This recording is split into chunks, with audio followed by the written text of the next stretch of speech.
हरिओम दोस्तों, हम पुष्पा नौटियाल एक बार फिर से आपके समक्ष उपस्थित हुए हैं। कैसे हैं दोस्तों आप? आशा करते हैं कि आप स्वस्थ होंगे, मस्त होंगे, व्यस्त होंगे और अच्छे से होंगे अपनी फैमिली के साथ। दोस्तों, आज हम आपको एक प्यारा सा दृष्टांत सुनाने वाले हैं कि कैसे एक व्यक्ति के चेहरे को देखकर भोजन नहीं मिलता है। तो इस पर एक दृष्टांत आपको सुनाएंगे। आशा करते हैं आपको अच्छा लगेगा।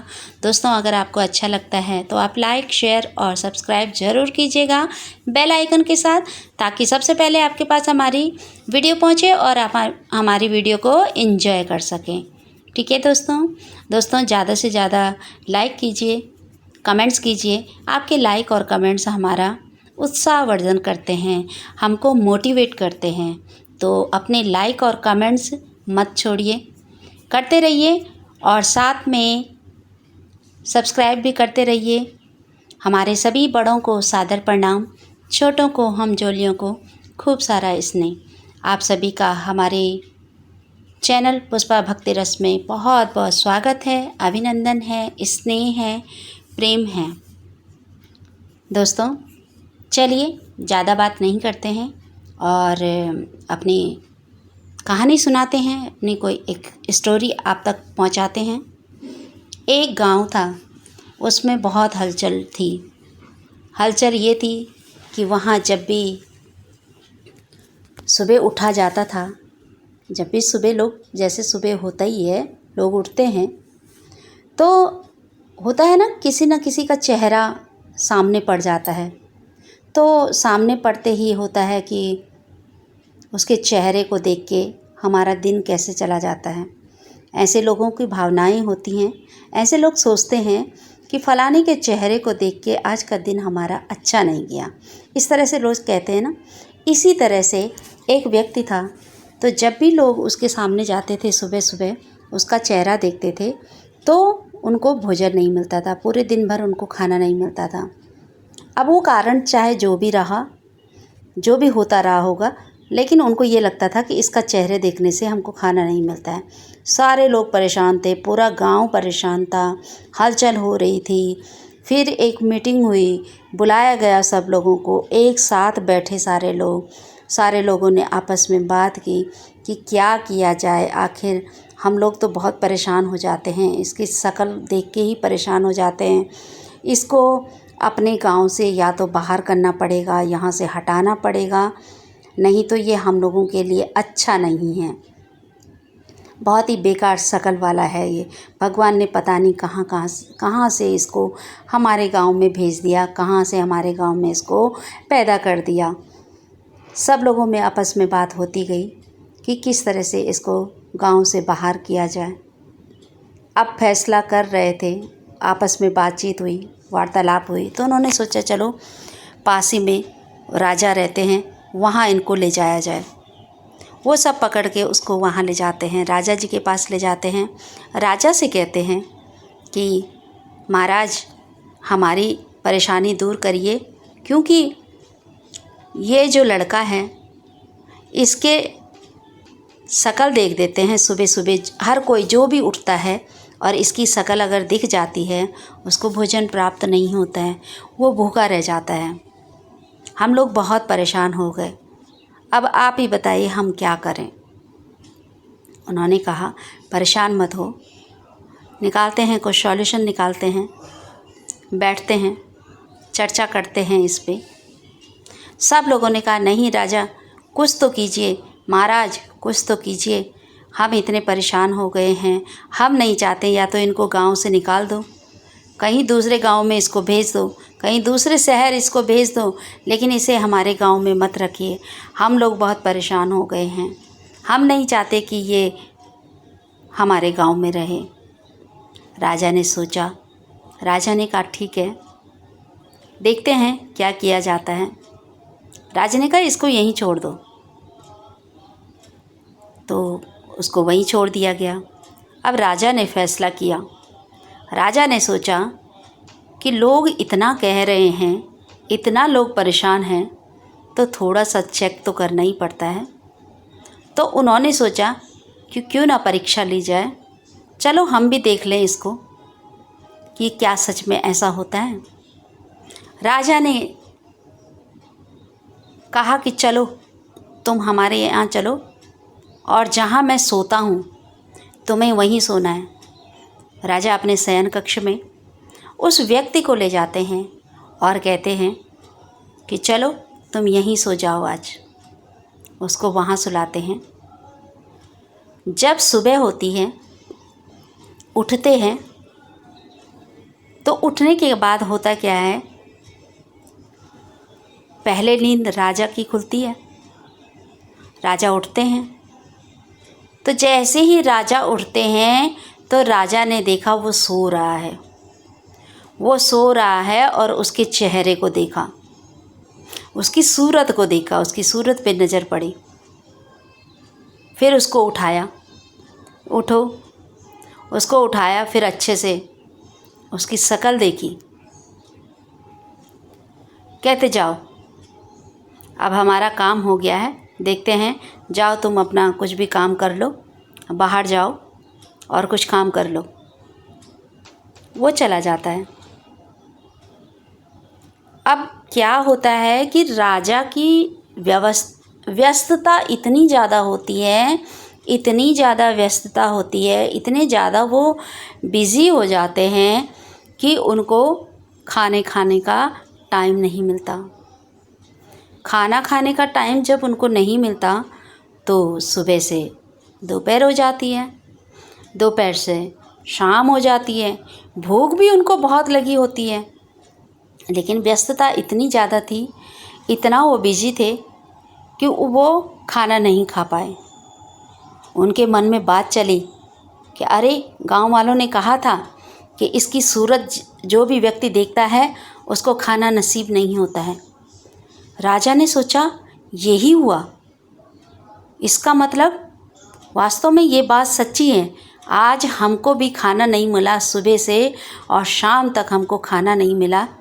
इसकी वजह से राजा को बहुत गुस्सा आया, वो बहुत ज़्यादा गुस्सा हुए। उन्होंने सोचा कि चलो इसको तो अब फांसी की सज़ा देनी पड़ेगी, इसका जीने का कोई अधिकार रह ही नहीं गया है, क्योंकि ये सभी के लिए कष्टदायक है। इसका चेहरा देख के वास्तव में सब भूखे रह जाते होंगे, इसीलिए गांव वालों ने इसको यहाँ छोड़ा। तो इसका जीने का कोई हक नहीं है, इसको मार दिया जाए, इसको अब सज़ा तो मिलनी ही मिलनी है।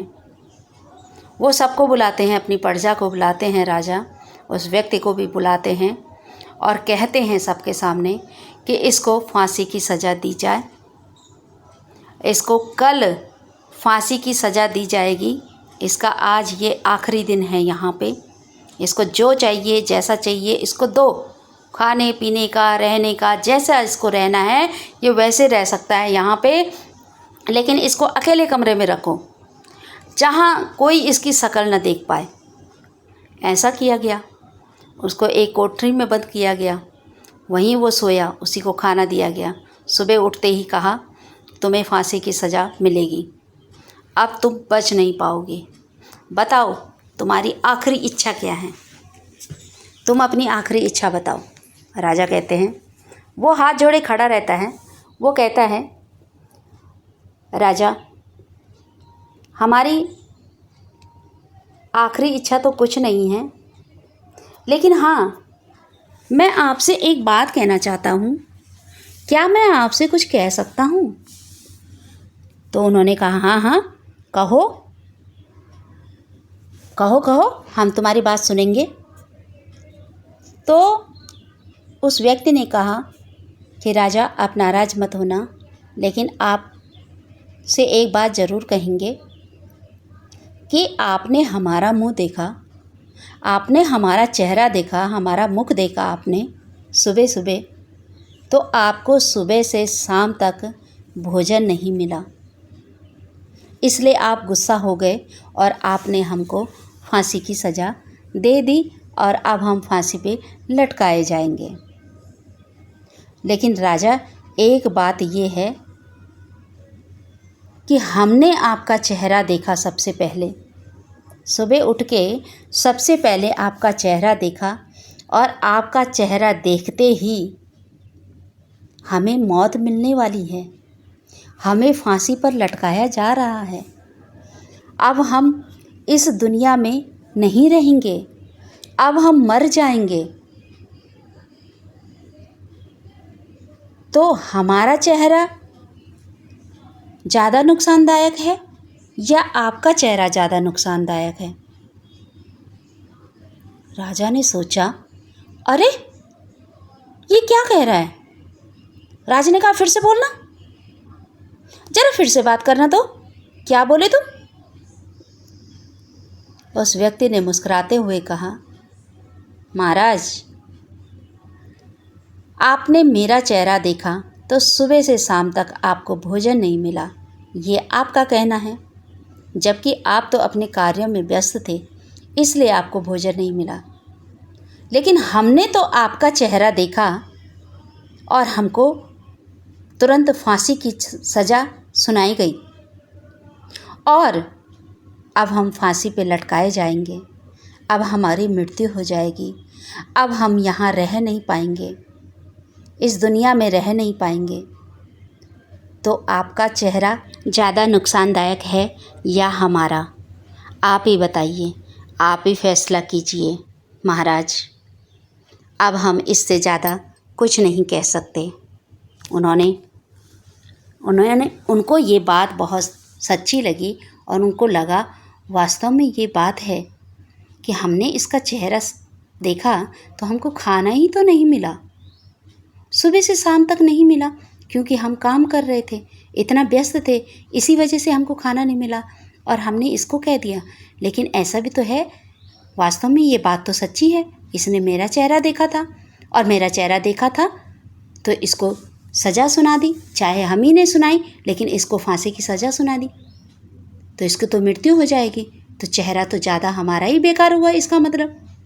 फिर उसको अपनी गलती का एहसास हुआ और राजा ने कहा, माफ़ करना, हम इस अंधविश्वास में आ गए थे कि चेहरा देख के कुछ होता है। चेहरा देख के कुछ नहीं होता है, ये सब अपने कर्मों का होता है। पता नहीं कब किस जन्म में हमने कैसे कैसे कर्म किए कि आज हमें ये दिन देखना पड़ता है। हम अपनी व्यस्तता के कारण, अपनी मूर्खता के कारण कुछ काम नहीं कर पाते हैं और अगले पे दोष डाल देते हैं। इसलिए तुम्हें कोई सज़ा नहीं मिलेगी, तुम्हें रिहा किया जाता है। जाओ, तुम यहाँ से तुम जाओ, तुम्हें कोई सज़ा नहीं मिलेगी। राजा भी खुश हो गया। राजा को भी लगा कि हाँ, ये बात नहीं है, और वो भी खुश हो गया और वो भी चला गया। तो दोस्तों, आशा करते हैं कि आपको हमारी स्टोरी अच्छी लगी होगी। तो दोस्तों, अगर अच्छी लगी है तो लाइक, शेयर, सब्सक्राइब ज़रूर कीजिएगा बेल आइकन के साथ। और आप सभी का हमारे चैनल पुष्पा भक्ति रस में बहुत बहुत स्वागत भी है और बहुत बहुत धन्यवाद है कि आप हमारे साथ लास्ट तक बने रहे। तो दोस्तों, आज के लिए इतना ही। स्वस्थ रहिए, मस्त रहिए, व्यस्त रहिए, हंसते रहिए, मुस्कुराते रहिए और हर पल को एंजॉय करते रहिए। Thank you so much. Thanks for watching. Hari Om.